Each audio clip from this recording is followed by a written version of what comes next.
से कृषक भाई भौणी मानू गत 2024 रे होइथिबा निर्वाचन में वर्तमान सरकार जो भली भाव में प्रतिश्रुति देइथिले आमे 800 टंका एमएसपी दबु बोनस दबु 800 टंका एवं सबु धान चाषी जहा धान उत्पादन करेंगे आमे धान सब किणी नबु से किछि लो चाषी उत्साहित हो बहु परिमाण में धान चाष कले गत वर्ष बहुत परिमाण में धान चाष करते उत्साहित होते चाषी 2002-03 मसीह माननीय पूर्वतन मुख्यमंत्री नवीन पट्टनायक जो भली भाव में जो नीति नियम करते से नीति नियम जी उत्साहित होते जहाद्वारा ओडिशा एक बड़का धान उत्पादन क्षेत्र में बड़का राज्य भाव में सारा देश में परिचित होता तापर चाषी को जी सम्मान दबा कथा माननीय पूर्वतन मुख्यमंत्री सम्मान देते से समय ये जो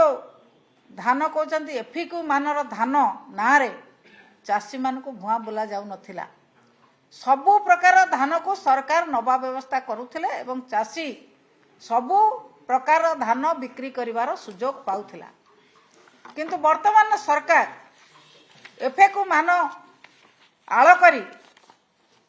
चाषी को ठारू धान नौ नाहंती चाषी को जेते प्रकार असत्य मिछ प्रतारणा करने कथा चाषी को करिसंती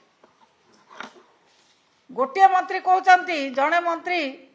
कृषि विभाग मंत्री कहते आमर एफसीआई धान नौने आम धान कहीं किणी आउ जड़े मंत्री कहते सिलिंग अच्छी एत क्विंटाल धान एतिकी धान आम अधिका किणी पारूँ आउ जड़े मंत्री कहते चाषी जिते धान देवे आम सब किणु देखला बेलू चाषी रास्तार बसिले 8 दिन 10 दिन लेखा ट्रैक्टर नहीं गोदाम पाखे रखुंट कहीं शुणुना एटी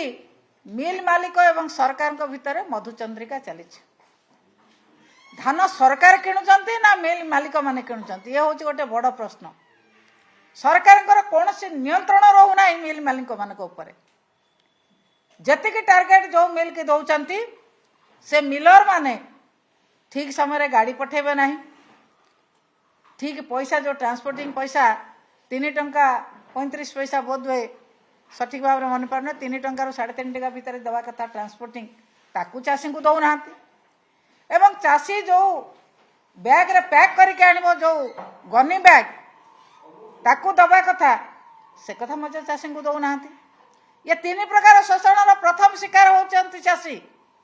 ये 3टी कथा कौन सी जगार कौन सी मंडी रे सारा ओडिशा रे हो नाही।